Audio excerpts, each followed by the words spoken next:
Hello student, मैं भारती सिंह आज आपको बोर्ड एग्जाम में आर्ट के पेपर में आने वाले क्वेश्चनों को कवर कराएंगे। जैसे कि पहले हम आपको पहले वीडियो में बता चुके हैं रंगों से आने वाले कलर किस किस तरह से आते हैं, और नेक्स्ट वीडियो में रंगों से भी 10 क्वेश्चन आते हैं और बाकी के 10 क्वेश्चन अदर पेंसिल जैसे पेंसिल है और ऑस्टवाल्ड के चक्र से आते हैं। वो कई तरीके के क्वेश्चन आते हैं, उनको आज हम आपको कवर कराएंगे। कि बच्चों देखिए, जैसे पहला क्वेश्चन है हमारा, चारकोल क्या है? तो चारकोल हमारा ग्रेफाइट है। फिर दूसरे क्वेश्चन पे आते हैं, पेस्टल रंग किस प्रकार के होते हैं?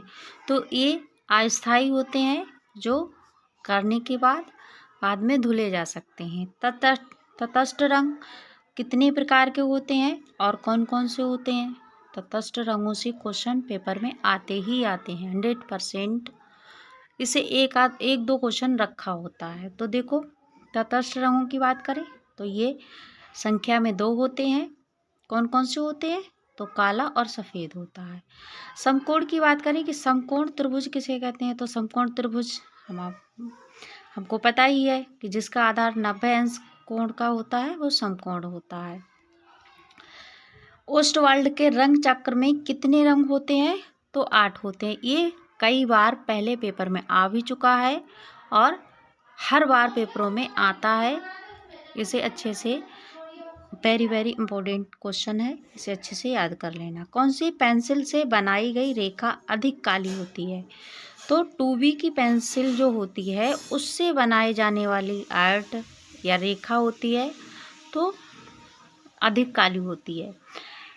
ये क्वेश्चन बेटा वेरी वेरी इंपॉर्टेंट है, सबसे महत्वपूर्ण है कि अजंता गुहा मंदिर किस राज्य में स्थित है? तो ये महाराष्ट्र में है। और एक क्वेश्चन आता है, मोनो कलर योजना किसे कहते हैं? तो ये एक रंग योजना है। उत्तर प्रदेश में राज्य ललित कला अकादमी कहाँ है? तो ये लखनऊ में है। लखनऊ में इसके भागों की बात करें तो इसके 5 से 6 भाग हैं। ओके बच्चों, नेक्स्ट क्वेश्चन देखेंगे कि निम्न में से तटस्थ रंग कौन सा है? तो तटस्थ रंग हम आपको पहले ही बता चुके हैं कि 2 तटस्थ रंग होते हैं, काला और सफ़ेद। तो आप बस 2 रंग याद कर लीजिए और आराम से लगा सकते हैं, कोई प्रॉब्लम वाली बात ही नहीं है। बर्ली आर्ट की बात करें, बर्ली भित्ति चित्र किस राज्य में से संबंधित है? तो ये मध्य प्रदेश से संबंधित है। चित्रकला किस श्रेणी में आती है? तो हमें पता है कि चित्रकला में हम देखते हैं दृश्य अच्छे अच्छे बने होते हैं, तो वो दृश्य कला की श्रेणी में आती है। छाया और प्रकाश की बात करें, हम जब भी कोई शेड करते हैं, जब शेड करते हैं तो शेडिंग में हम डार्क और लाइट दिखाते हैं। तो इसमें पूछा गया है छाया और प्रकाश की चित्र में क्या भूमिका होती है? तो वो चित्र को और ज़्यादा उभारता है, चित्र को और सुंदर और आकर्षित दिखाता है। रंग में कौन सा रंग मिलाने पर टिंट का निर्माण होता है? ये वही तटस्थ वाले रंग हैं। तो सफ़ेद रंग मिलाने से टिंट का निर्माण होता है। निम्न में से कौन सा रंग उदासीन है? तो उदासीन कौन सा रंग है? काला, जो तटस्थ रंग भी है। आलेखन का गुण होता है, कैसा होता है आलेखन? कोई भी हम जब आलेखन देखते हैं तो वो सुंदर ही होता है, इसलिए आलेखन का एक गुण होता है सौंदर्य का, जो हमें सुंदर लगता है। ज्यामितीय आलेखन का निर्माण होता है किससे? ज्यामितीय तत्वों से। सूक्ष्म आलेखन कहलाता है तीनों का मिश्रण। सूक्ष्म आलेखन तीनों का मिश्रण, जैसे ज्यामितीय आलेखन है और प्राकृतिक आलेखन है और कई प्रकार के आलेखनों को मिलाकर जो तीनों का मिश्रण होता है सूक्ष्म आलेखन कहते हैं।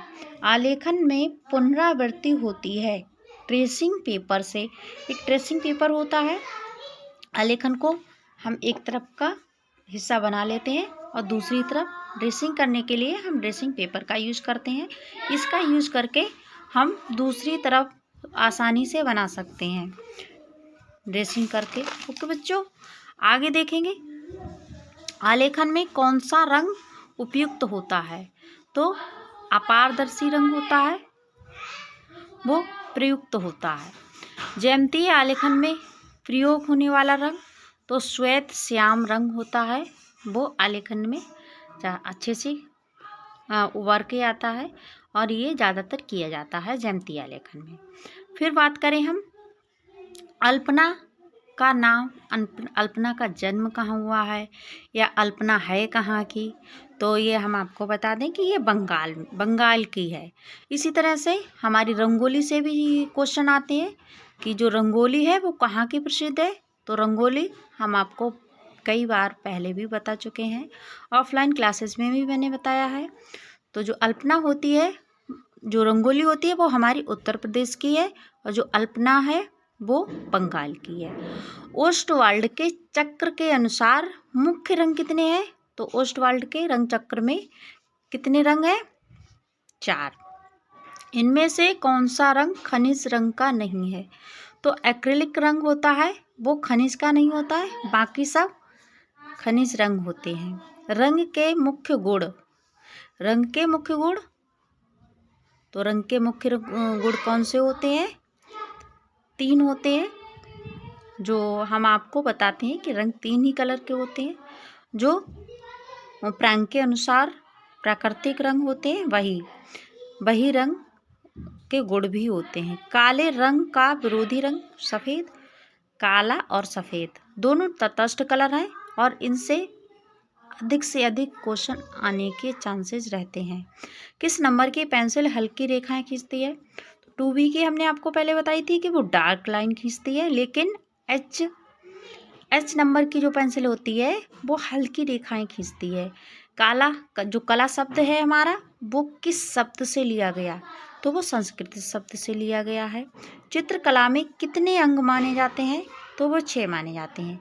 ये बेटा पहले भी पेपर में आ चुका है और आगे भी आने के चांसेस रहते हैं।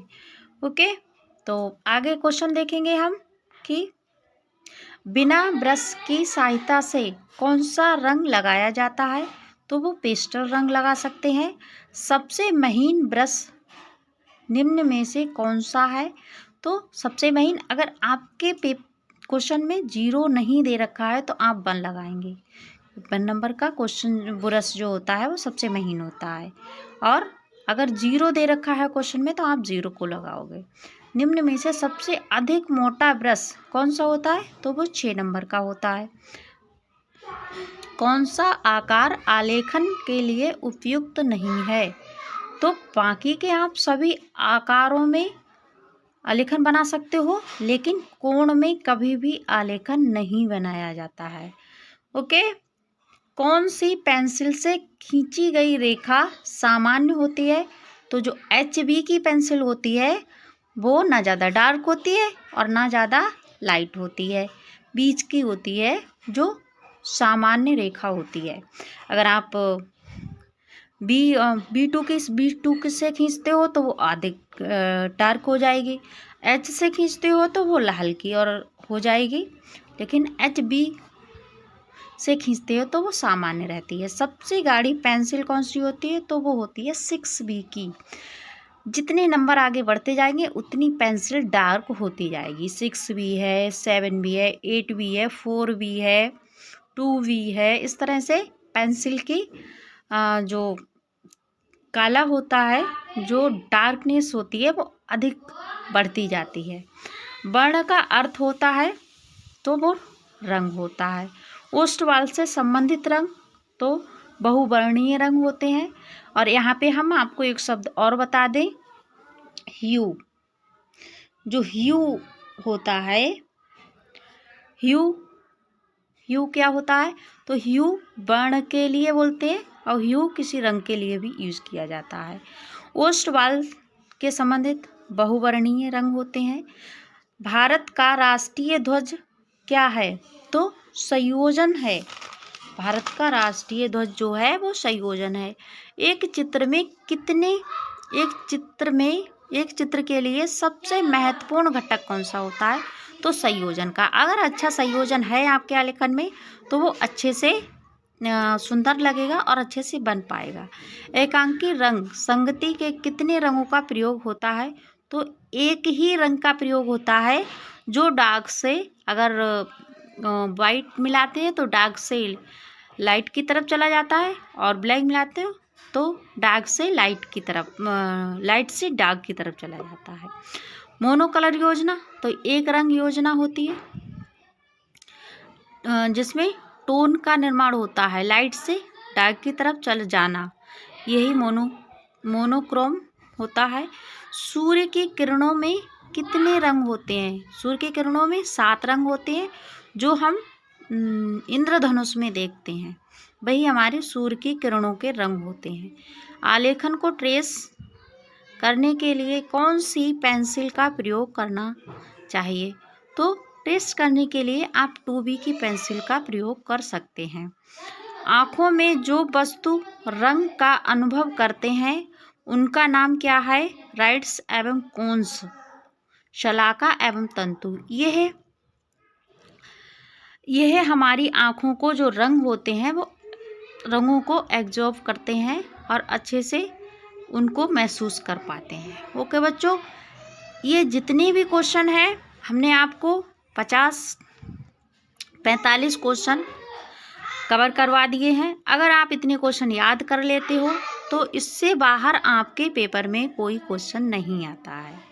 ओके, तो ये अच्छे से याद करना, और अच्छे लगे तो आप अपने दोस्तों को भी भेजना, शेयर करना। और पेपर हमारा 10th का पेपर आने ही वाला है, तो सभी बच्चों को ज़्यादा से ज़्यादा हेल्प मिलेगी, अच्छे से वो क्वेश्चन कर पाएंगे और अच्छे से नंबर ला पाएंगे।